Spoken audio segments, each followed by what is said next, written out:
Pai, do Filho e do Espírito Santo. Amém. Bem-vindo você que está me escutando no canal Padre Marcos Maria, que nós vamos refletir então esse terceiro domingo do tempo da Páscoa do Senhor. O Senhor esteja convosco, Ele está no meio de nós. Proclamação do Santo Evangelho de nosso Senhor Jesus Cristo, segundo São Lucas. Glória a vós, Senhor. Naquele tempo, os dois discípulos contaram o que tinha acontecido no caminho e como tinham reconhecido Jesus ao partir do pão. Ainda estavam falando quando o próprio Jesus apareceu no meio deles e lhe disse: "A paz esteja convosco." Eles ficaram assustados e cheios de medo, pensando que estavam vendo um fantasma. Mas Jesus disse: "Por que estáis preocupados? E por que tendes dúvidas no coração? Vede minhas mãos e meus pés, sou eu mesmo. Tocai em mim e vede. Um fantasma não tem carne nem ossos, como estáis vendo que eu tenho." E dizendo isso, Jesus mostrou-lhe as mãos e os pés. Mas eles ainda não podiam acreditar, porque estavam muito alegres e surpresos. Então Jesus disse: "Tendes aqui alguma coisa para comer?" Deram-lhe um pedaço de peixe assado. Ele o tomou e comeu diante deles. Depois disse: "Estas são as coisas que eu vos falei quando ainda estava convosco, que era preciso que se cumprisse tudo o que está escrito sobre mim na lei de Moisés, nos profetas e nos salmos." Então Jesus abriu a inteligência dos discípulos para entenderem as Escrituras e lhe disse: "Assim está escrito: o Cristo sofrerá, ressuscitará dos mortos ao terceiro dia, e no seu nome serão anunciados a conversão e o perdão dos pecados a todas as nações, começando por Jerusalém. Vós sereis testemunhas de tudo." Palavra da salvação. Glória a vós, Senhor. Que as palavras do Santo Evangelho perdoem os nossos pecados. Ave Maria, cheia de graça, o Senhor é convosco. Bendita sois vós entre as mulheres, bendito é o fruto do vosso ventre, Jesus. Santa Maria, Mãe de Deus, rogai por nós pecadores, agora e na hora de nossa morte. Amém. Queridos irmãos, então nesse terceiro domingo da Páscoa, a Igreja nos propõe o Evangelho de Lucas 24. Então nós vamos tendo nos Evangelhos as narrativas da ressurreição, como temos em Mateus, Marcos, Lucas e João. E justamente abre esse Evangelho que naquele tempo os dois discípulos contaram o que tinha acontecido no caminho. Então, esse evangelho está relacionado com os discípulos de Emaús. Se a gente for versículos um pouquinho antes, vamos ver que havia dois discípulos. A palavra grega que se usa é auton.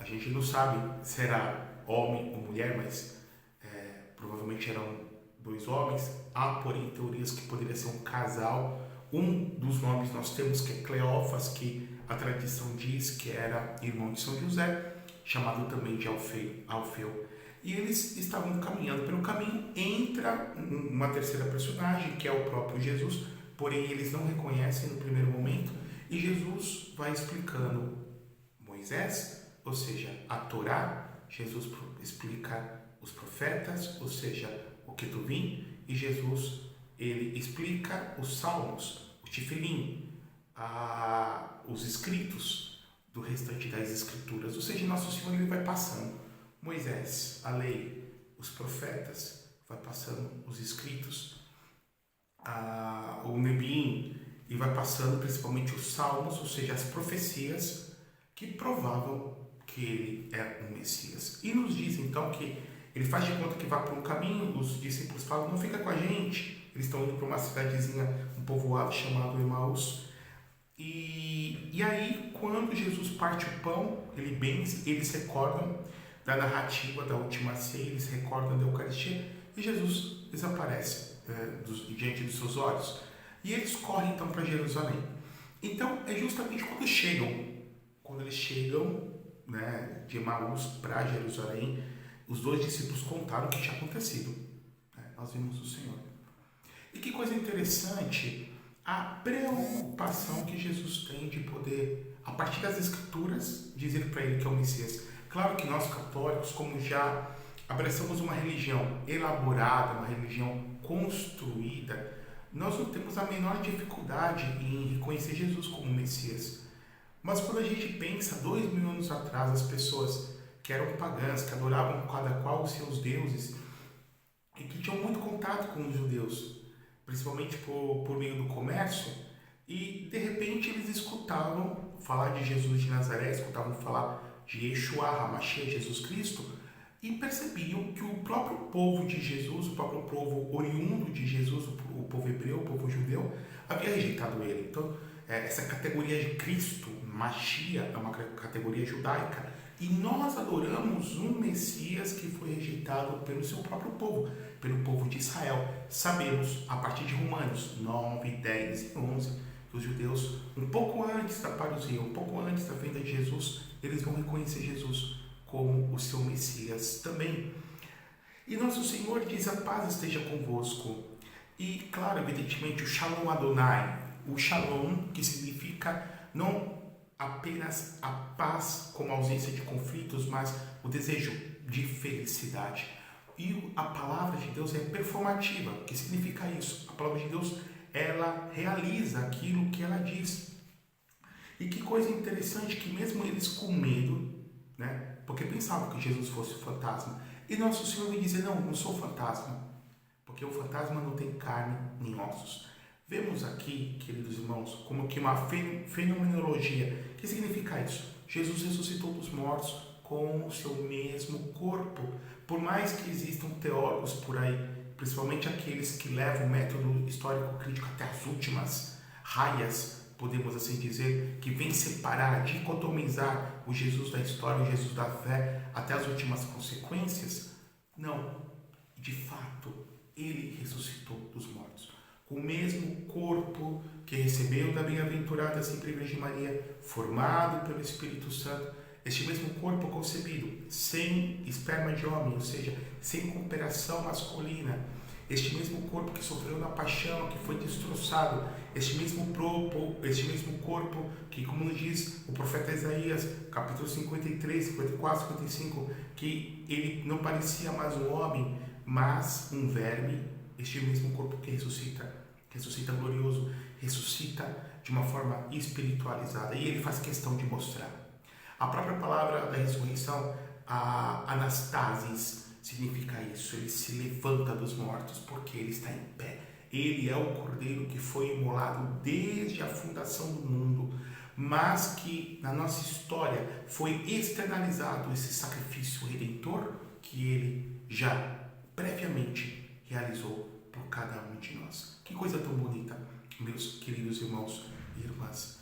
E o nosso Senhor Jesus Cristo, ele faz questão de novo explicar Moisés, os profetas, ele vem de novo explicar tudo isso para mostrar que a Escritura é a palavra de Deus e que nós devemos ter um entendimento. Nós não temos apenas meramente a presença, claro, máxima de Jesus nos sacramentos e especialmente na Eucaristia, em que nós temos na Eucaristia a dimensão sacrificial, em que nós temos na Eucaristia o seu sacrifício cruento renovado, mas também a sua presença transubstanciada, ou seja, quando o Padre consagra pela força do Espírito Santo, em virtude da ordenação sacerdotal, em virtude da força da narrativa das últimas ceias, de pão nada fica, de vinho nada fica, mas a substância, o íntimo, é transformada, é metamorfoseado, é totalmente aniquilado, substituído por outro, ou seja, Jesus Cristo nosso Senhor. Porém, na sua palavra, evidentemente que nós não adoramos o livro enquanto livro, mas aqui está a ideia, o pensamento de Deus. E qual é a missão de cada ser humano, de nós que estamos neste mundo? Como dizia Santo Inácio de Loyola, o fundador dos jesuítas do século XVI, o homem foi criado por Deus para amar, conhecer, servi-lo neste mundo e gozar de Deus, ou seja, contemplá-lo na outra vida, na vida eterna. Só que para que eu possa contemplá-lo, ou seja, para ser salvo, é necessário que eu antes o sirva. Para que eu possa servi-lo, é necessário que antes eu o conheça, o ame, e para amá-lo é necessário que eu antes eu conheça. E eu vou conhecendo justamente por meio da sua palavra. E Jesus abriu a inteligência dos seus discípulos. E nosso Senhor vem dizer o seguinte, que Cristo deveria sofrer. E se Cristo sofreu, nós também, por conseguinte, sofreremos, porque somos seus discípulos, porque somos o seu corpo.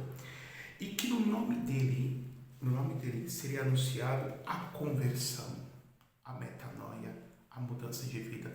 No nome dele seria anunciado o perdão dos pecados, porque é nele que justamente nós somos perdoados, queridos irmãos. Que coisa tão bonita! E aqui eu não vou comentar a primeira leitura, mas a segunda, que João vem dizer uma coisa que é muito interessante. Vem dizer, não pequeis, filhinhos, mas se vós pecardes, temos um defensor, temos um advogado. Que é o advogado? Adjunto, vocare, aquele que fala junto do nosso nome, Jesus Cristo, o justo, porque ele é a vítima da expiação dos nossos pecados, e não só dos nossos pecados, mas também do mundo inteiro. Aquele que é o nosso juiz, também é o nosso advogado, é aquele que vai interceder por nós, aquele que assumiu a carne humana, aquele que experimentou tudo que o homem pode experimentar, menos o pecado, aquele que ressuscitou dos mortos, vive e é Senhor, e que no seu nome, tenhamos certeza, é anunciada a conversão, a metanoia, a mudança de mentalidade, a techuvá, a volta para cumprir a lei de Deus, os mandamentos da lei do Senhor, o perdão que tanto precisamos. E assim, pela unção do seu Espírito Santo, deveremos ser mártires. Mártires significa testemunha dele, de que ele, Jesus, ressuscitou e que ele, Jesus, vive no nosso meio, que ele, Jesus, quer viver no meu coração e viver no seu. Que o Deus eterno e poderoso nos abençoe e nos guarde, por intercessão da Virgem Maria. Em nome do Pai, do Filho e do Espírito Santo. Amém.